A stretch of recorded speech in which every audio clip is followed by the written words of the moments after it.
got interested in plant roots was during my postdoctoral studies with Namhai Chua at the Rockefeller University.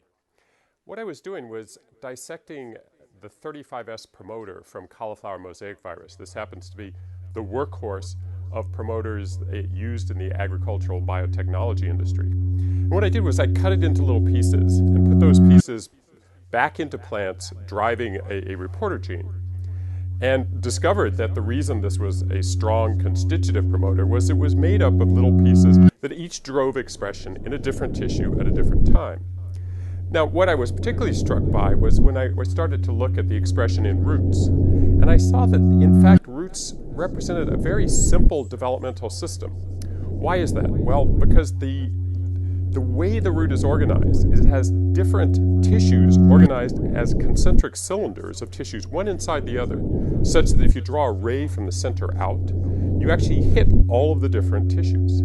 The other great simplifying aspect of the root is that there is a stem cell center at the tip of the root from which all of the cells of the root are formed. Welcome back. And the way that works is that, What for you're looking example, at here is the stem cell that gives what rise is known as to the endodermis lady and fern. cortex, it divides first in a transverse orientation. Then the daughter cell divides in the longitudinal orientation to give those first two cells, and it does this over and over again. A lot of Now, what we did then was do a genetic abilities, what have screen you. for alterations in root development.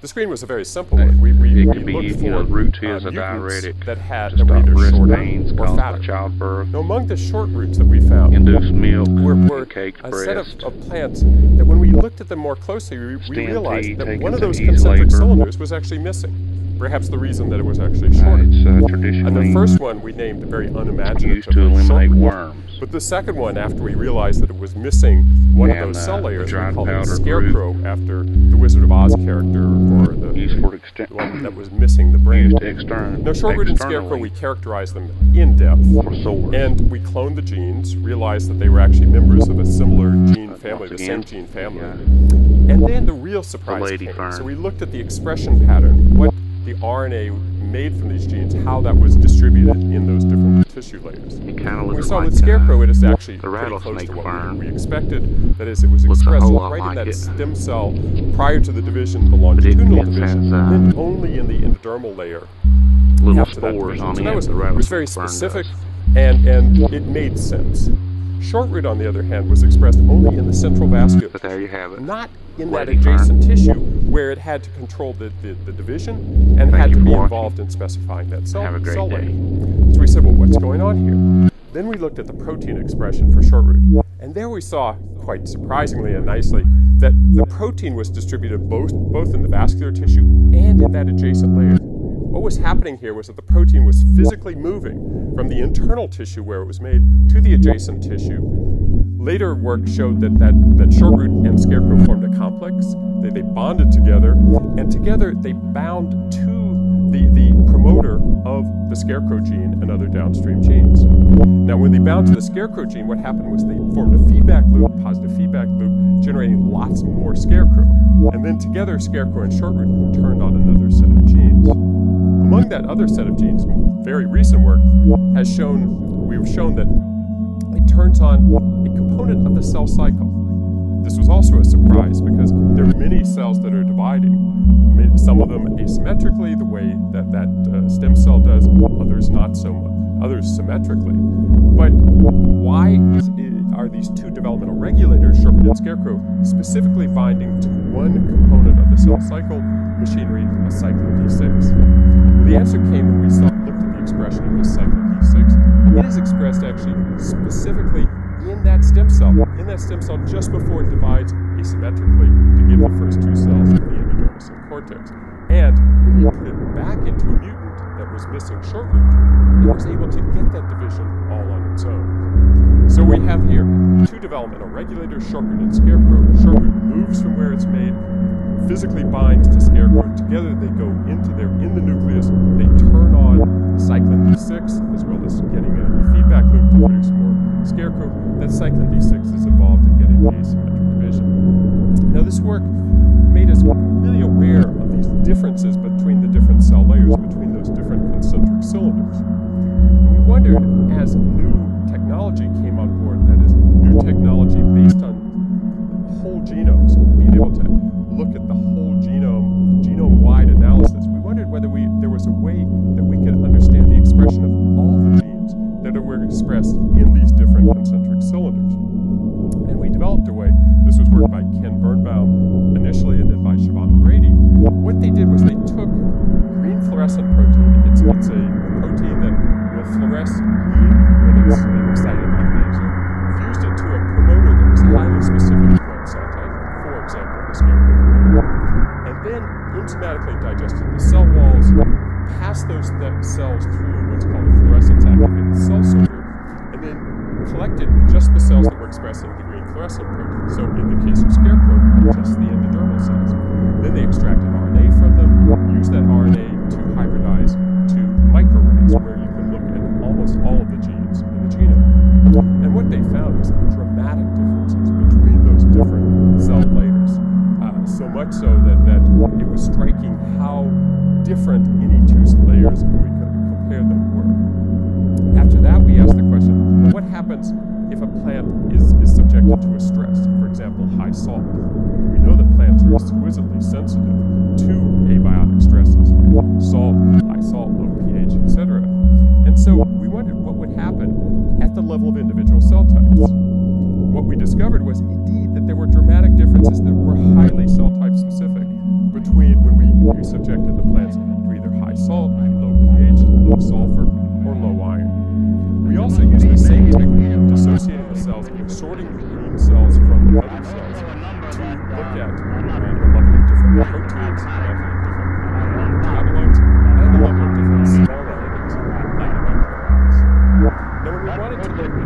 Now, when we wanted to look at what was happening along longitudinal axis, that is what's happening as the cells which I, however, will not accept. Reach their initial progeny, this progeny go I published the title of the talk in clear and precise language and didn't make it sound like it was something it wasn't in relation to physics and mathematics. And if you find that in some spots it assumes some minor knowledge of physics or mathematics, I cannot help it. The name we use those individual pieces from single roots. In thinking of the applications of mathematics to physics, it's perfectly natural that the mathematics will be useful when large numbers are involved in complex situations.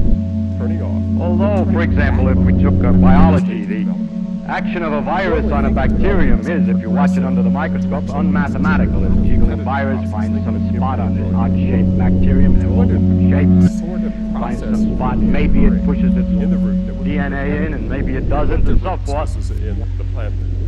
And yet, if we do the experiment with millions and billions of bacteria and viruses, then we can learn a great deal about the viruses by taking averages and working with large numbers.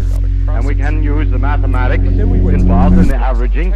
We can see whether the viruses develop in the bacteria some new strains and in what percentage, and so we can study the genetics, the mutation, and so forth.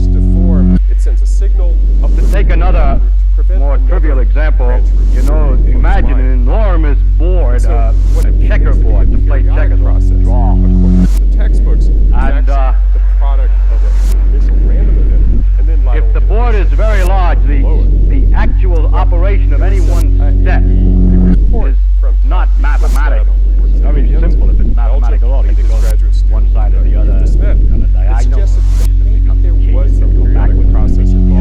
In other words, the statement of the rules are very simple and do not really involve any mathematics. But you could imagine that on an enormous board with lots and lots of pieces, some analysis of the best or good moves or bad moves might be made by a deep kind of reasoning, which would involve somebody having gone off first and thought about it in great depth, and that becomes mathematics. Another example is switching in computers.